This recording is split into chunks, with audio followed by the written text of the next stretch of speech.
Yeah, something simple. 1, 2, kick out, grab a. I'll do like 1, 2, I'll kick out, just grab me an arm bar. I'll be selling. I'll work up, really crank it. I'll sell. Finally, I'll just rush you over the corner. Boom. Don't break it, like just like put your pressure back down on me. I'll bring the corner again. Boom. I'll get my arm out. Sell, grab my arm. As soon as I yes. Right back. Yeah. This time I'll freaking like really shove you in the corner. Boom. And I'll give you like a shot. Boom. Fall back into the corner? Yep. Okay. Go to do an up and over again. I'm not going to do a wonder. I'm just going to stop, grab you, and then go into the buckle. Boom. Is that cool? Real simple cut off like that. I'll work a heat on you. My heat's like super generic, like punching and kicking and stuff. 5. The fact that I got a headlock on you at some point in time could possibly make you give up, or I could pick you if I just keep that headlock on you. Your job, if I have the headlock on you, is to make everybody buy into the fact that I have that headlock on you, and you're doing everything you can to get out of it. But you can't get out of it, and no matter what you try to do, no matter how you twist, turn, shift, move, grab my hands, move my head, hook my waist, grab my leg, I eventually am starting to, what? Wear you down. The more I wear you down, the more jeopardy you have of starting to lose. The more I have jeopardy of starting to lose, the more people start to get behind you and want to see you do what? Get out of that headlock. When you finally feel it's the right time, you start firing up, give a couple shots to the stomach, you shoot the guy off. Have you got what? Have you guys done drop downs? Yes. Okay. Have you guys done? Any of you done drop kicks? Yes. Yeah. Okay. Only once. Okay.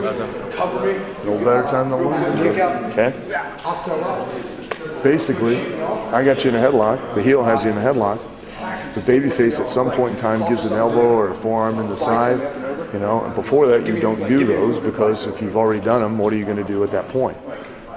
You're in jeopardy of losing. You're at the very bottom and you're about to fade, and then you just last ditch effort, fire up, get up off the mat, give a shot, give another shot, and the heel kind of gets and what's happening is he's starting to break the hold. You shove him right off into the ropes. You drop down, throw a drop kick, covering, 1, 2. If you've done it right, everybody goes because you gave them what they wanted. You overcome the obstacle. You got out of the headlock. You beat the unbeatable challenge, and you won the match. Do you understand? But you got to paint the picture by doing only one move, working one hold, and then at the end, drop down, drop kick. That's it. That's the match.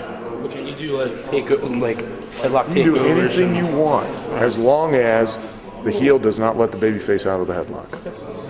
Do you understand? Because if you let the baby face out of the headlock, you've just done what? Killed the very thing that you're trying to build. Do you understand?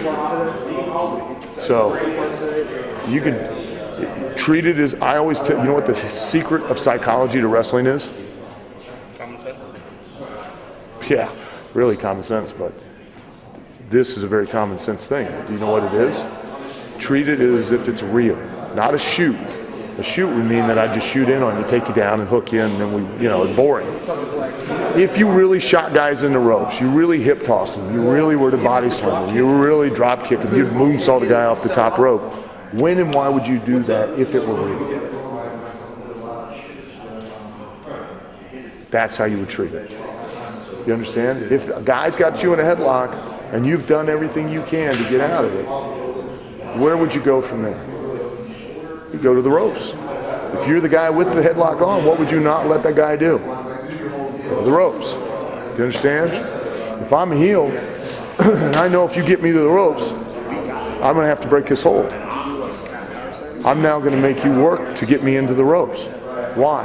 Because I'm going to make the audience therefore want to see you get me in the ropes. So that way when I finally do get in the ropes and the referee tells me to break, what am I not going to do? Till he counts to 5. He finally counts to 5 and threatens to disqualify me.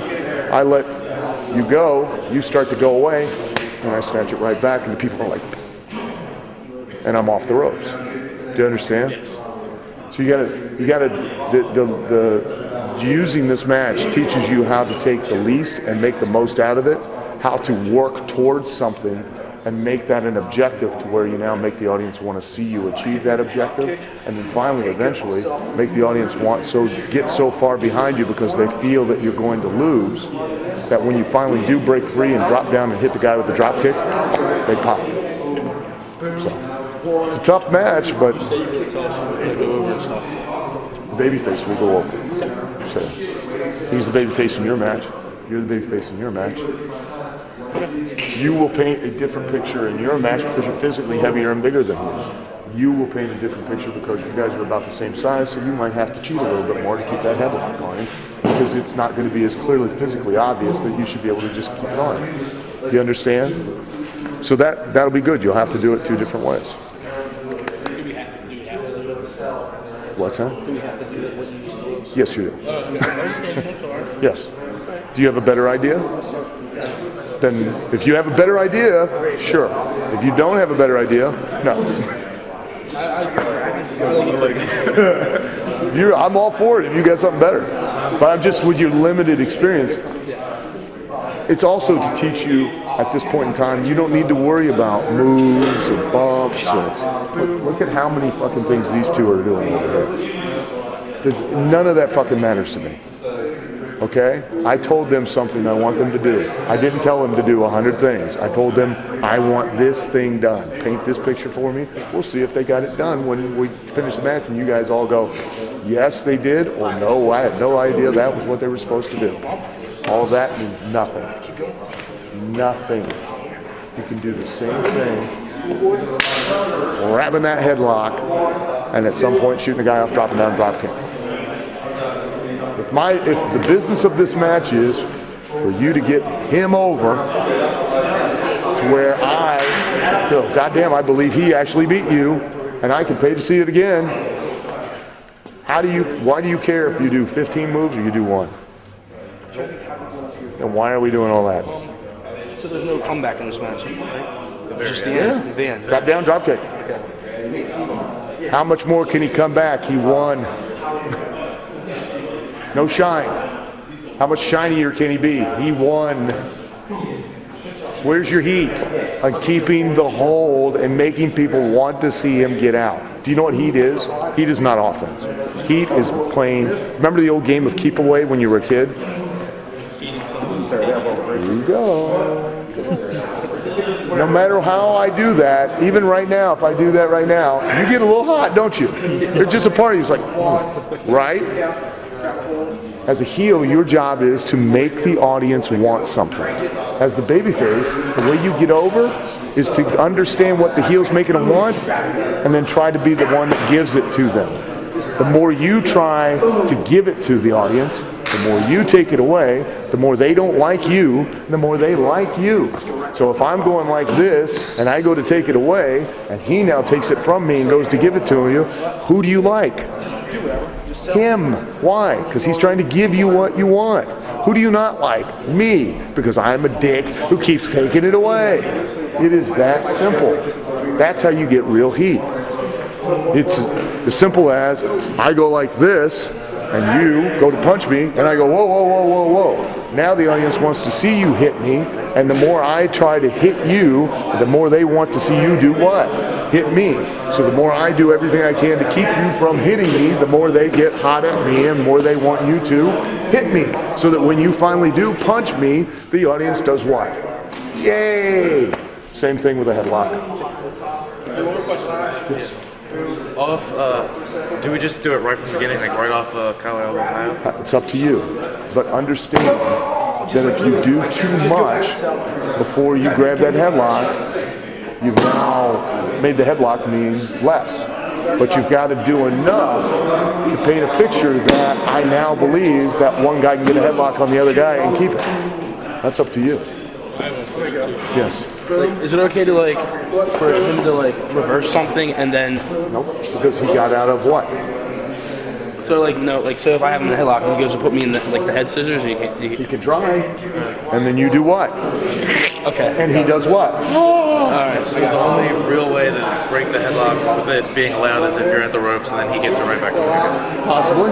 I don't know. Use your imagination. Whose match is it? kick out, whose responsibility is it?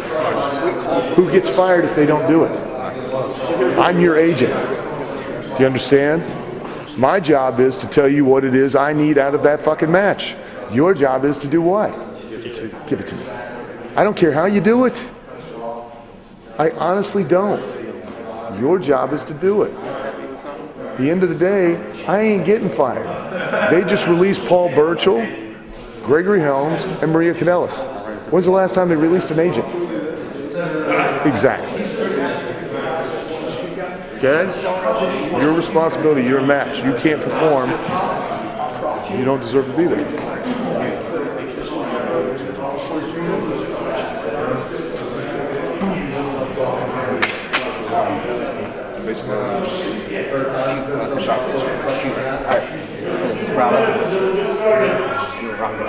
Corner.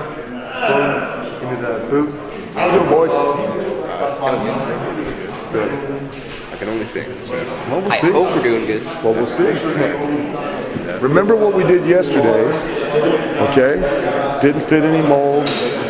Realize no matter how much you plan, once you get in the ring, you got to do what the group is going to buy into. What they're going to buy. So if you plan something they ain't buying into, if they ain't believing it, you're going to have to change it. Okay? All right.